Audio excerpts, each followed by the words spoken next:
வேலவன் ஸ்டோர்ஸில் எப்போவுமே ஆஃபர்ஸ் நிறைய கொடுப்பாங்க. பாடின்றதுனால கொஞ்சம் எக்ஸ்ட்ரா ஆஃபர்ஸ் கொடுத்துட்ருக்காங்க. Velavan stores, Usman road, T Nagar, Chennai மற்றும் தூத்துக்குடி. இந்த அரசு நிர்மல் குமார், நீனா மின்சாரத்துறை மந்திரி, நஷ்டாங்கிரியில ஏற்கனவே கொள்ளை அடிச்ச செந்தில் பாட்டிய அரசு பண்ணியா? உனக்கு அதோட என்ன வேற? ஒரு ரூபா பணம் மக்கள் பணத்தை எடுக்க மாட்டேன், மக்கள் வரி பணத்தை எடுக்க விட மாட்டேன், ஏக காலத்தை எடுத்தவனையே விட மாட்டேன் இருக்க. அப்ப எல்லாம் குற்றவாளி. பொதுப்பணித்துறை குற்றவாளி, 10,000 கோடி. புரியலையா? கல்வித்துறை அன்பில் பொய்யாமலே 400 கோடி கொள்ளை.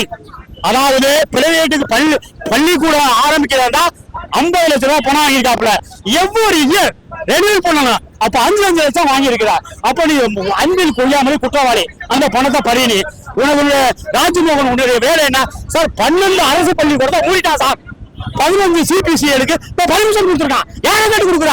நான் கேட்ட கேள்வி பதில். விஜய்க்கு இது தெரியுமா தெரியாதா? கேட்ட கேள்வி பதில். விஜய் நீ ஆட்சி செய்யறியா இல்ல ஆதரவு ஆட்சி செய்யறாரா? இதுக்கு மக்களுக்கு பதிவு வேணும். ஏன்னா மக்கள் உடனே வாக்குறுச்சு.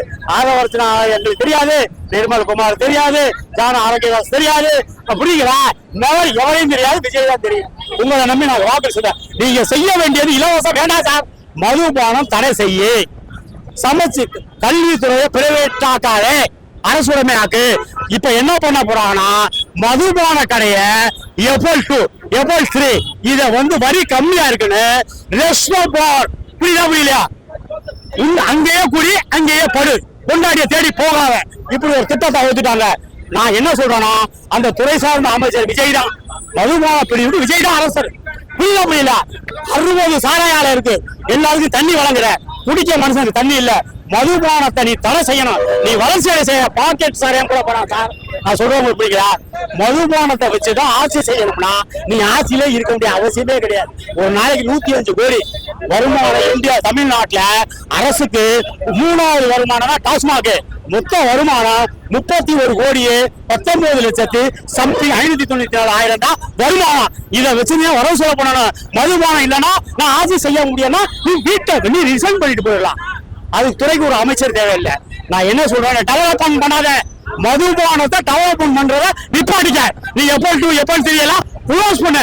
ஏற்கனவே சார் 4,500 மதுபான கடை இருக்கு, 1,666 எபல் 2 இருக்கு. இதெல்லாம் யாரு கணக்கு? நீ இப்ப புதுசா வர நீ என்ன சொல்லினா 54 வெளிநாட்டு மதுபானத்தை விற்க போற. புரியலையா? மக்களை குடிகாரனா கொண்டு போயிட்டு இருக்க, மேலும் குடுறாங்கிற, பழக வகை சாயத்தை குடுறாங்கிற. அப்ப நீ குடியாரன் ஆக்கதான் சீட்டுக்கு வந்தியா?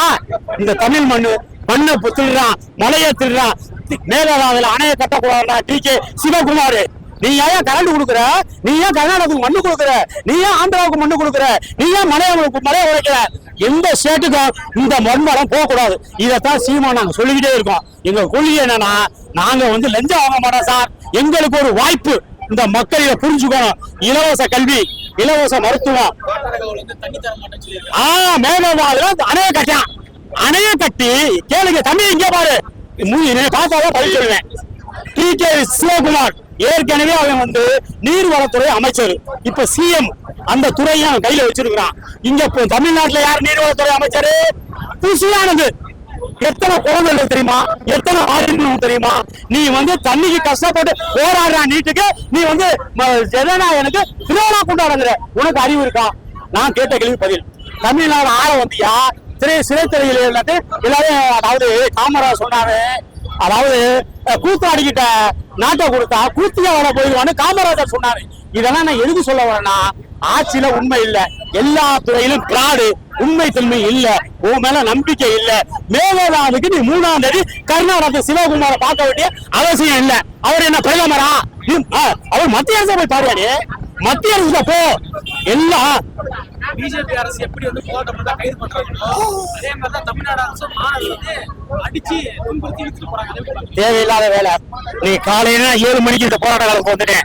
அங்க போலீஸ் காவலாளர் ஒரு பணம் என்ன பண்ணிட்டாங்கன்னா, நேரா காலையில 7 மணிக்கெல்லாம் 200 போலீஸ் வந்துட்டாங்க, ஒரு பஸ் வந்துட்டாங்க.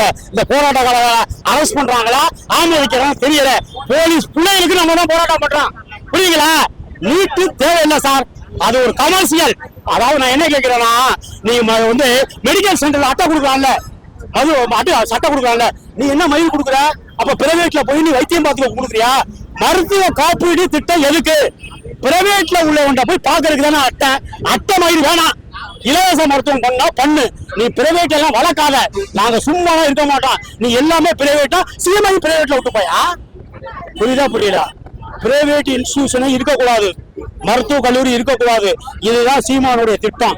நாங்க இலவசமா எல்லாம் பண்ணுவோம். அதெல்லாம் எல்லாமே பண்ண முடியும். ஒரு வாய்ப்பு, ஒரு சந்தர்ப்பம். எங்க சட்டமன்ற வேட்பாளருக்கு 1,05,000 ரூபாய் பணம் கொடுத்தா போதியா? பிராடு பண்ண ரோட்ல கட்டிடுவியா? எங்க சட்டமன்ற வேட்பாளர் எங்க அமைச்சர் பிராடு பித்தலாட்டம் பண்ணானா கட்டி வச்சு அடியா? எல்லாம் திருட்டு போய் அவனை சார்ந்தவர் கேட்டா ஓ முகத்துக்கு தான் சில பேரு. நீங்க இப்ப என்ன சொல்றானா, கல்வித்துறை அமைச்சர் ராஜ்மோகன் 100 கோடி கொள்ளையடிச்சிட்டான்.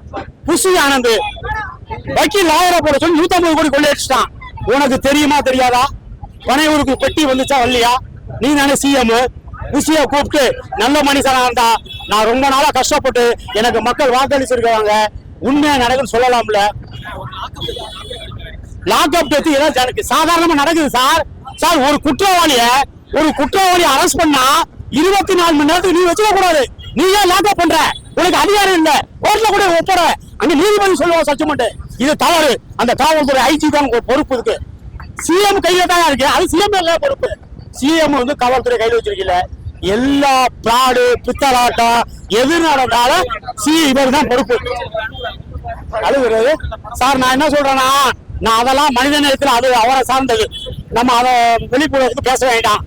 கூட இருந்திருக்கலாம், பழகி இருக்கலாம். அதனால சில பேர் உண்மையா அழுது இருக்கலாம். அது நம்ம தேவைக்கு நம்ம நாட்டுக்கு என்னவோ.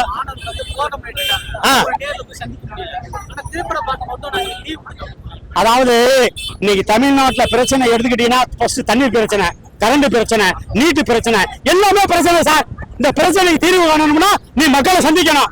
புரியுங்களா? யார் முக்கியமான ஸ்தலம் கூப்பிட்டு வச்சு ஆர்கனைஸ் பண்ணி பேசணும். என்ன பண்ணணும் அப்படின்னு பண்ணணும். இதை நாங்க தொடர்ந்து இதெல்லாம் கவுன்சிலா இருக்கோம். கண்டிப்பா சீமானாலும் இதை விட மாட்டோம். கண்டிப்பா தமிழ் மக்கள் எங்களுக்கு ஒரு வாய்ப்பு கொடுப்பாங்க. வாய்ப்பு கொடுக்கும் போது சுத்த கிளீன் தமிழ்நாடு ஆக்கிரும். மாற்று கருத்து இல்லை. நன்றி.